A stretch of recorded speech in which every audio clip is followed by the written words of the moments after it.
你有没有发现，自己常常被一些根本不重要的事搞得心力交瘁？别人一句酸话，你回家想了一整晚；同事升迁比你快，你心里堵了好几天。明明已经很累了，脑子却停不下来，反复纠结那些早就过去或还没有发生的事。我们这个时代最不缺的就是内耗，不是被外面的事累垮的，是被自己脑子里那场永远打不完的仗一点一点掏空的。可是2000多年前，有一个人活得跟我们完全相反。他穷到要去借米，他的老婆死了，他却敲着盆子唱歌。国君请他出来当宰相，他笑一笑就拒绝了，宁可在烂泥巴里当一只自由自在的乌龟。别人看他，觉得这人是不是有点怪，有点傻？可是几千年过去，越来越多人发现，他可能是中国历史上活得最通透、最逍遥、最不内耗的一个人。这个人就是庄子。今天20分钟，我帮你读完庄子，也帮你回答那个藏在心底的问题：我们到底要怎么样才能停止内耗，活得逍遥？先花2分钟认识一下这个活得这么自在的怪人。他叫庄周，后人尊称庄子，是战国时代宋国人，跟孟子差不多同一个时期。他做过一个叫戚元吏的小官，后来干脆辞了，过着清贫却自由的日子。他有多穷？史书记载，他穷到要去跟人家借米下锅。可他又有多洒脱？流传下来好几个让人目瞪口呆的故事。第一个故事，楚威王听说庄子很有才，派人带着重金，要请他去当楚国的宰相，一人之下，万人之上的位子。换成一般人，早就叩头谢恩了。庄子却笑着说：“你看那些祭祀用的牛，养得肥肥的，披着漂亮绸缎，风光吧。”可到了那一天，他想当一只在烂泥里打滚的小猪，还来得及吗？我宁可像只乌龟，拖着尾巴在泥巴里自由自在地爬，也不要被供在庙堂上当摆设。第二个故事更夸张，庄子的妻子过世，好朋友惠子去吊唁，却看见庄子岔开腿坐在地上，敲着瓦盆唱歌。惠子气坏了：“你太太陪你一辈子，帮你生儿育女，现在死了，你不哭就算了，居然还唱歌，太过分了吧？”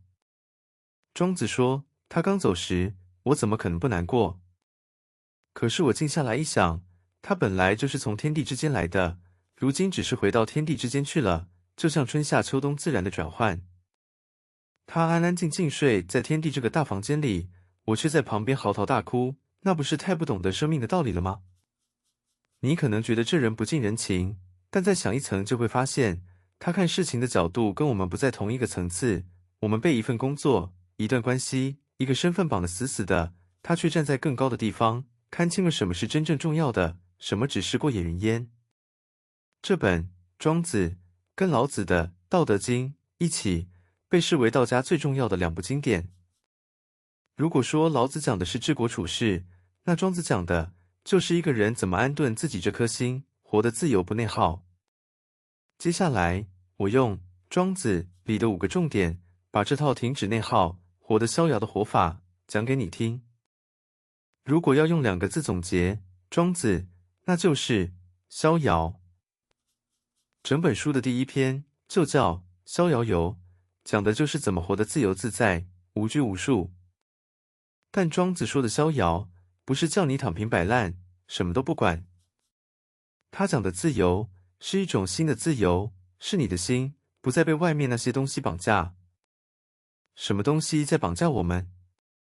是别人的评价，是输赢的比较，是我应该怎样的执念，是对变化、对失去、对未来的恐惧。庄子看穿了这一点，人之所以活得累，是因为我们把太多本来不属于自己的东西，别人的眼光、世俗的标准、得失的盘算，扛在了肩上。一旦你能把这些一层一层放下，心自然就轻了、宽了，也就逍遥了。所以，庄子整本书都在回答同一个问题：怎么让你这颗心从那些没有完没有了的纠结、比较、恐惧里松绑出来？而他给的答案，从来不是改变外面的世界，而是调整你看世界的眼光，安顿你自己的那颗心。我得先说清楚，庄子这套东西常被误会成消极、逃避、不努力，但你越往下听会越发现，恰恰相反，它不是要你放弃人生，而是要你放下内耗，把被白白消耗掉的能量收回来，用在真正值得的地方。接下来，我把这套逍遥的智慧拆成5个你今天就能用的重点，讲给你听。第一个重点是整本书的总纲，逍遥游，也就是真正的自由，是你的心不被外物绑住。逍遥游一开头，庄子就讲了一个气势磅礴的故事。北方大海里有一条巨大的鱼，叫鲲，化成一只大鸟，叫鹏，翅膀一张开就像遮天蔽日的云。这只大鹏要飞往南方的天池，原文说：“鹏之喜于南冥也，水击3000里。”它拍出3000里的浪，乘着旋风一口气飞上9万里高空。可是地上的小麻雀看见了，却在底下笑它，飞那么高干嘛？我从这棵树跳到那棵树，不也活得好好的？庄子说，这就是小之不及大之，见识小的永远理解不了见识大的境界。但庄子说，就算你能像大鹏一样飞9万里，只要还得依赖风才能飞，就还不算真正自由。真正的逍遥，是连这份依赖都放下，达到无所待，不靠外在条件，心也能自在。他讲到最高的境界，是一句很重的话：智人无己，神人无功，圣人无名。最了不起的人，心里没有那个放不下的自我，不执着于功业，也不在乎名声。说白了，就是把我一定要赢，我一定要有用，我一定要被看见这些执念全部放下。举个例子，职场上有2种人，一种人的快乐完全挂在别人嘴上，主管多夸一句就飞上天，同事一个白眼就跌到谷底，情绪像被一根线牵着，别人轻轻一拉，他整个人就晃。另一种人做好自己该做的事，别人怎么评价，放在心上但不被绑住，他的快乐是常在自己身上的。日子久了，后者活得明显稳得多，自由得多。再看一个例子，2个人都在追求成功，一个被别人都过得比我好的焦虑追着跑，晒车、晒房、晒生活，全为了证明给别人看，越比越空；另一个想清楚了自己要什么，按自己的节奏走。10年后，前者活成了别人眼光的奴隶，后者活成了自己人生的主人。所以逍遥的第一步，不是去改变环境，而是先把那根被别人牵着走的线剪断。你越不被别人的眼光和输赢绑架，心就越自由。第2个重点，最反直觉，却最疗愈，无用之用，也就是那些看起来没有用的东西，往往才是最有用的。庄子在书里反复讲没有用的树。他说有一棵超级大的树，长得歪七扭八，木匠看都不看一眼，因为拿去做梁柱会断，做家具会烂，一点用都没有。可正因为它没有用，没有人去砍它，于是它能安稳活上几百年，长成一棵参天大树，让人们在树下乘凉。庄子说，你们都嫌它没有用，可这没有用，不正是它能保全自己，活得长久的大用吗？他在《人间世》篇最后讲了一句点题的话：人皆知有用之用，而莫知无用之用也。人人都只知道有用的好处，却没有人懂得无用的价值。这句话简直是说给今天的我们听的。我们从小被教育，人一定要有用，成绩要好，赚钱要多，时时刻刻都要产出，都要有效率。于是把自己活成了一台不能停的机器，连休息都觉得有罪恶感，觉得发呆、放空、玩乐都是浪费时间。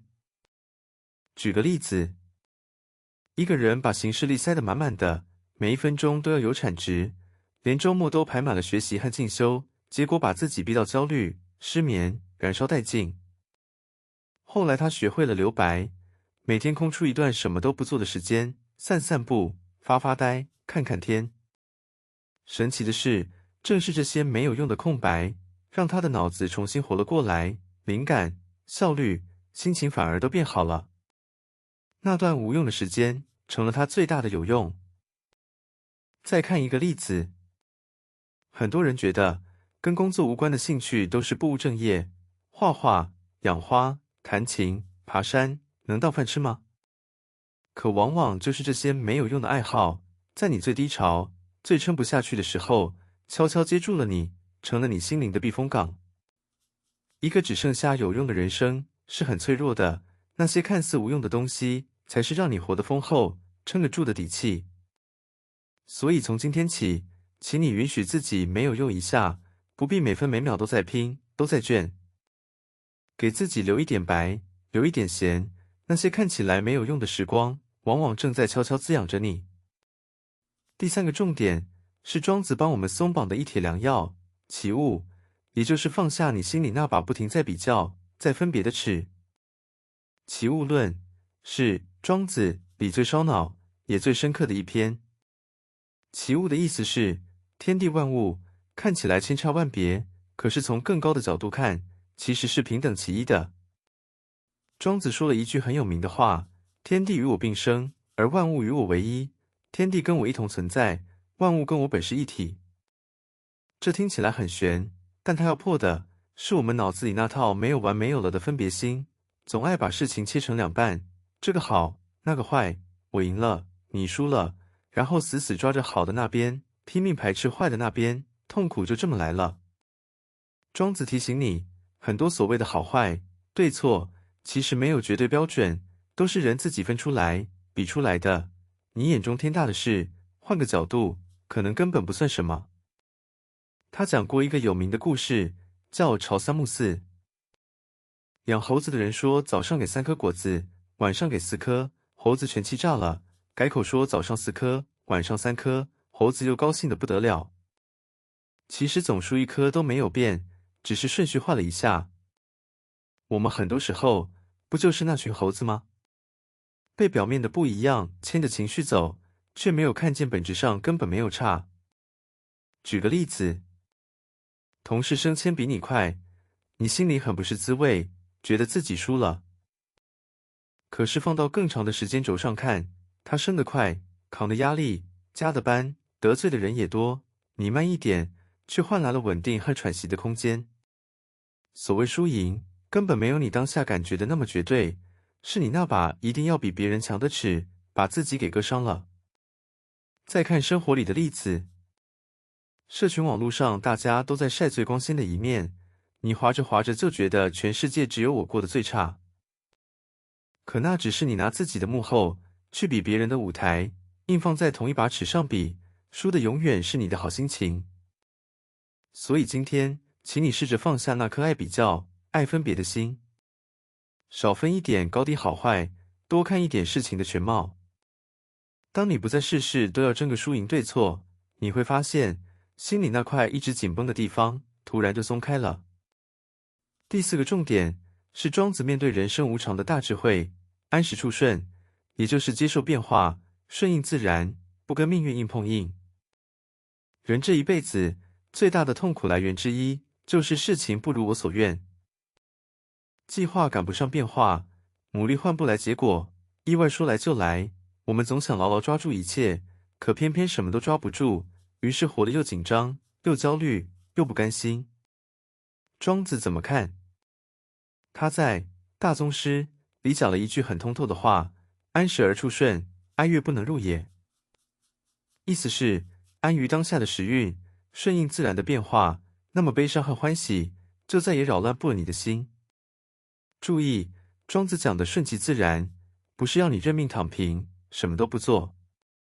他的意思是，该你努力的，尽力去做，但对于那些你怎么努力都改变不了的部分，已经发生的事，无法控制的结果，生命本身的无常，就别再跟他死磕硬抗了。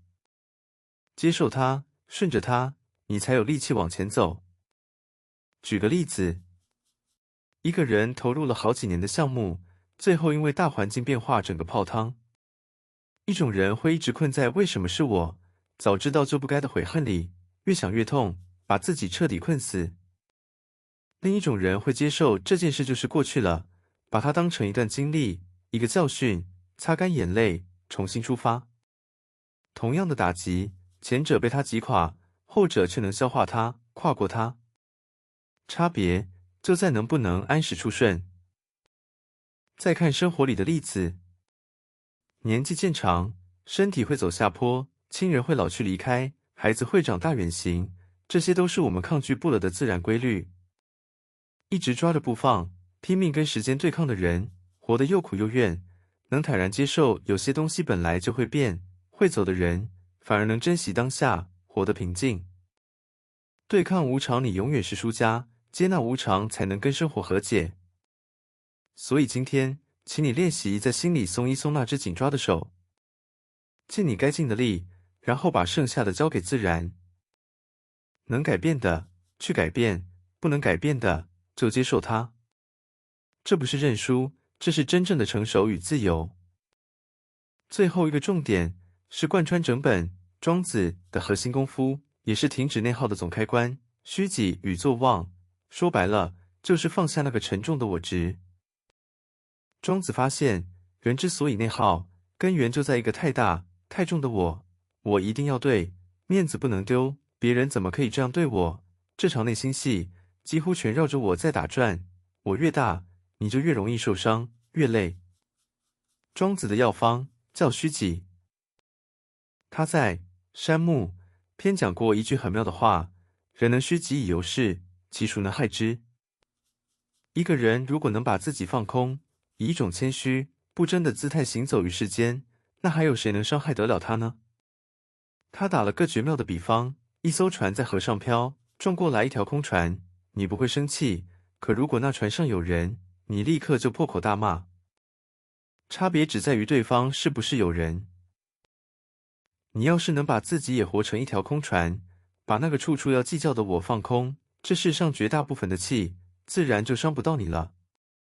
庄子把这个功夫推到更高，叫做忘，忘掉形体，放下算计分别的心机，让自己跟天地大道融为一体。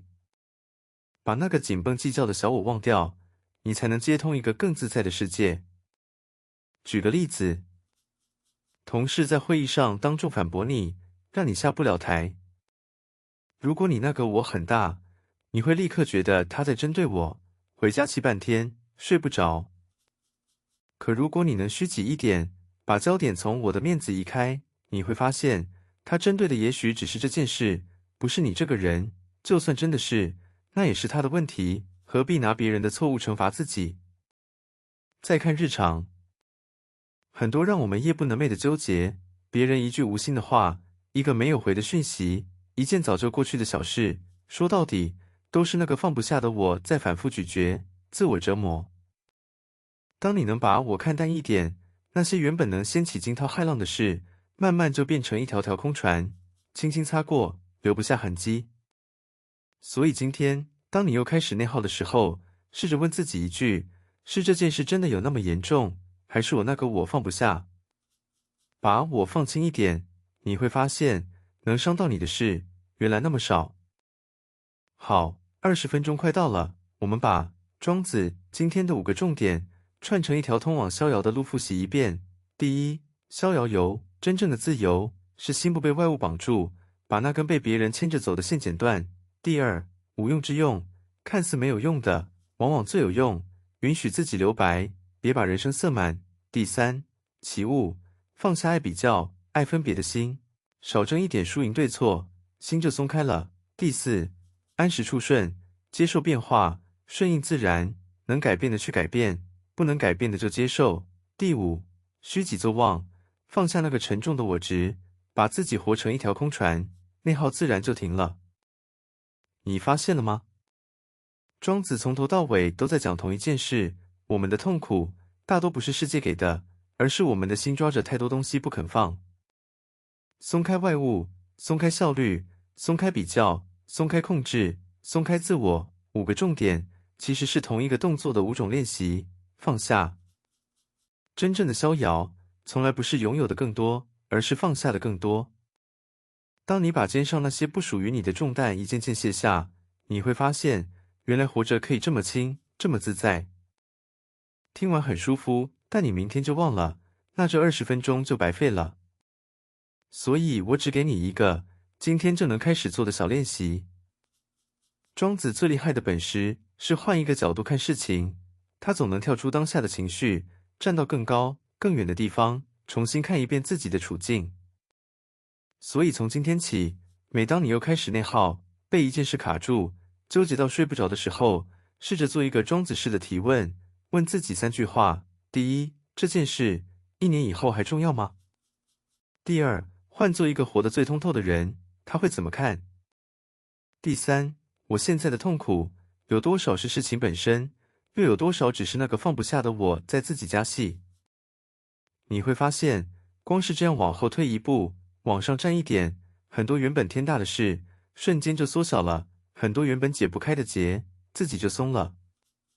这就是庄子送给我们最实用的礼物。当你学会换个高度看人生，你就再也困不住自己了。如果这集对你有帮助，记得订阅这个频道，我每周都会帮你用20分钟读完一本值得读一辈子的经典。下一集我们要读的是心学大师王阳明，聊一个跟庄子向内放下遥相呼应，却更强调向内求力量的主题——知行合一，以及怎么在这纷乱的世界里修一颗强大又安定的心。最后留一个问题，在留言区告诉我，最近有没有哪件事正在让你内耗，放不下？如果用庄子的眼光重新看一次，你觉得它真的有那么重要吗？我们下集见。